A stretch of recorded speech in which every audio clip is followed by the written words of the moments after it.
حج کی شرائط کیا ہیں؟ حج کی 8 شرطیں ہیں۔ اسلام اگر باقی رہا ہو اور مرتد نہ ہو گیا ہو تو اسلام اگر ہو تو پھر حج ضروری ہوتا ہے۔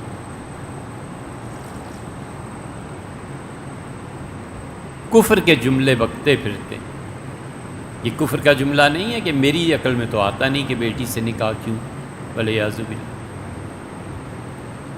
ولیعذ باللہ۔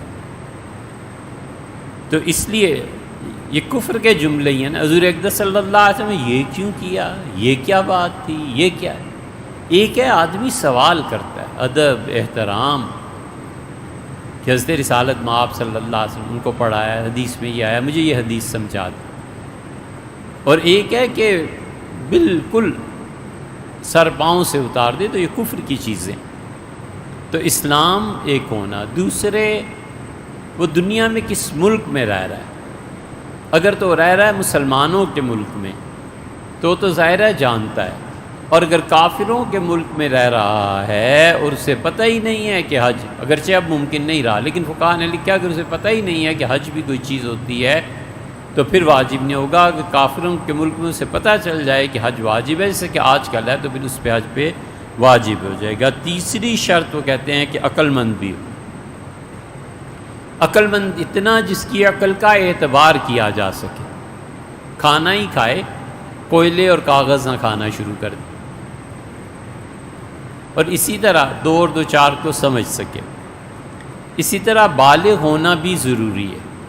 بچوں کے جو حج ہوتے ہیں یہ ان پہ دوبارہ ہو سکتا ہے ان کی بلوغت کے بعد، لیکن یہ جو بڑے بچے ہوتے ہیں نا، جیسے 12-13 سال کے ہو جاتے ہیں اور بظاہر ان کے بالغ ہونے کی کوئی علامت نہیں ہوتی، ان بچوں پر بھی حج فرض ہوتا ہے اگر ان کے پاس ان کے اتنا پیسہ ہے۔ ایک شرط اس کی آزادی ہے۔ غلام اب ہوتے ہیں لیکن پوری پوری قومیں غلام ہو جاتی ہیں۔ پہلا زمانہ اچھا تھا، کوئی فرد غلام ہو جاتا تھا تو سرمایہ داروں کو بڑی سہولت ہوتی تھی، انہیں اپنا غلام سمجھنے کی لذت، وہ تو بات ہی اور ہے۔ اب ممالک غلام ہو جاتے ہیں، قومیں غلام ہو جاتی ہیں، قائدین غلام ہو جاتے ہیں، بیچ آتے ہیں۔ سعدی رحمۃ اللہ نے لکھا ہے، انشاءاللہ 2 سے زیادہ نہیں آج ہونا، سعدی رحمۃ اللہ نے لکھا ہے کہ کتا بیچارہ بڑا بھوکا تھا، پریشان حال، تو جنگل کی طرف چلا گیا کہ شاید کوئی مری ہوئی چیز ہو تو کھا لوں۔ وہاں آگے کتے کو دیکھا تو وہ غرایا، یہ بھی غرایا، تو دونوں نے ایک دوسرے سے پوچھا کہاں کے ہو تم؟ تو ہمارے ہی قبیلے کے لگتے۔ اس نے کہا اپنے ہی قبیلے کا ہوں، تیرا کون سا قبیلہ، میرا کون سا قبیلہ؟ اس نے کہا یار اتنے دبلے کیوں؟ اس نے کہا کھانے کو ہی نہیں ملتا، کیا کروں؟ الٹی ہو گئی، بات سیدھی کر لینا۔ اس نے کہا شہر چلو میرے ساتھ۔ جنگل کا کتا شہر میں آ گیا تھا۔ اس نے کہا کھانے کو شہر میں ملتا ہے، بڑا کوئی مر جائے، شیرمال کھاؤ، مرغیاں کھاؤ، کیا کیا کھاؤ۔ اس کا تو اتنا موٹا اسی لیے، اس نے کہا شہروں میں رہو تو موٹا ہی ہو جاتا ہے آدمی، یہ تو گاؤں میں جنگل۔ چلتے چلتے دونوں شہر چل پڑے۔ اس نے راستے میں پوچھا کہ یہ بتا کہ تو ہماری نسل کیا ہے؟ مجھے یقین ہو گیا تیرے گلے میں یہ بال کیوں اڑے ہوئے ہیں؟ اس کا چھوڑ اس بات کو رہنے دے، باقی کھانے کو بہت ملے گا۔ اس کا نہیں، رک گیا کتا بھی بیچارہ، کوئی غیرت ہوئی آئی ہوگی اس سے۔ تو اس نے کہا یہ بال کیوں اڑے ہوئے ہیں؟ اس نے کہا مالک پٹا ڈال کے رکھتے ہیں۔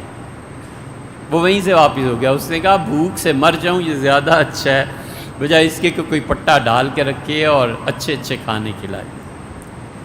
امید ہے سمجھ گئے ہوں گے۔ آزادی ایسی چیز ہے، استطاعت، سفر کی استطاعت بھی ہو، عرفات میں، مینا میں، ہر جگہ۔